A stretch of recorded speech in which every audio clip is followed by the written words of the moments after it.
I'm not a car owner, so I only rarely went to drive-ins. I think the last time was at the Odeon, just west of the city, where I saw Rambo: First Blood Part 2 in 1985. The Odeon held on longest of all the drive-ins, but it too finally closed in 2007 due to lack of business. Oh, drive-ins, oh yes. I'd actually forgotten about those. We went in high school a little bit, and then when I was first married and I had 2 young children, there was the whole station wagon thing, and my husband and I went to drive-ins, and the kids would fall asleep in the back and so on. Yeah, the North Main Drive-In particularly, because we're both from the North End. My parents would put pillows in the back seat and we'd be in our pajamas in the car. And that way, I guess, once we got home, we were ready for bed because it was very, very late. Of course, we'd be sleeping in the car on the way. In fact, we were 5 kids, so my parents would put a bench in the back seat. There was no seat belts or safety problems, right? So they put a bench on the back seat, so it was just one big bed. So you just kind of roll around on there and look at the movies.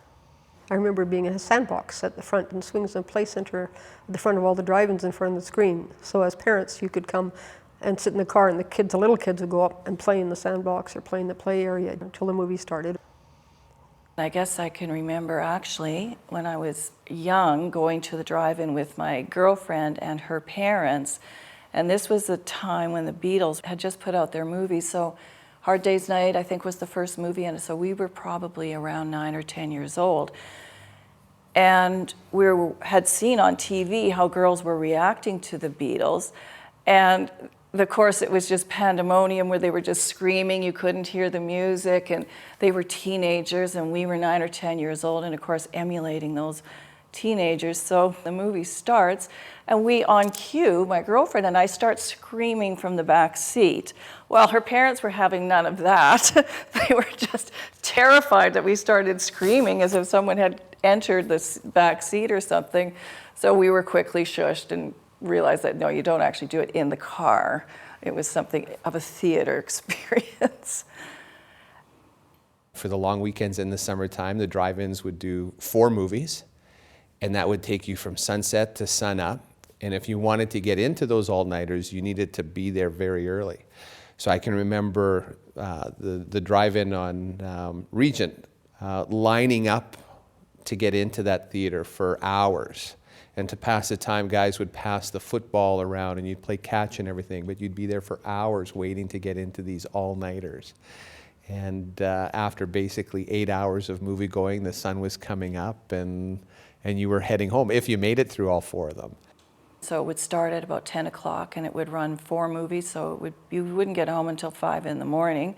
So there was just a big draw to being able to stay out all night, of course. Sometimes when I worked at the drive-in later on, we had 5 movies. All-nighter was 5 movies.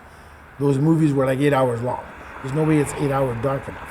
So by the time it's 5 o'clock in the morning, people are still sitting there. There's still an hour of movie to go. And there's no picture going to the screen anymore because there's too much light. I just turned the power off. There's no light trying to send the picture out. And the people got upset. And they would come in and say, I can't see the picture. I says, the sun is shining above the screen. You're not going to see the picture.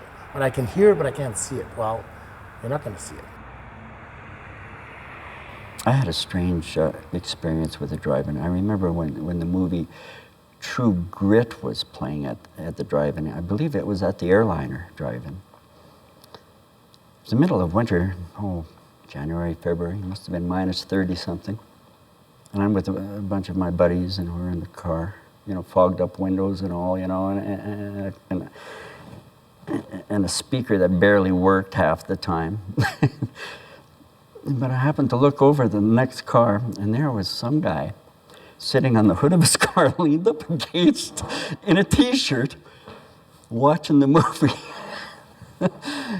I don't remember the movie as much as I remember seeing this fellow. Why would he be doing that? The last time I went to a drive-in, I was still expecting to take that speaker and put it on my window. And somebody pointed out, well, no, just tune your radio to the FM station. And I was like, what?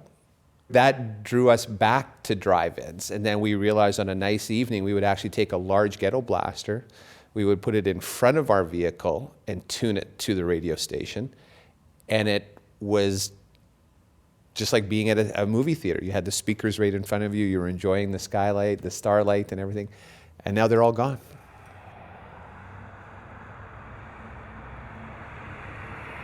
No, I somehow didn't go to drive-ins.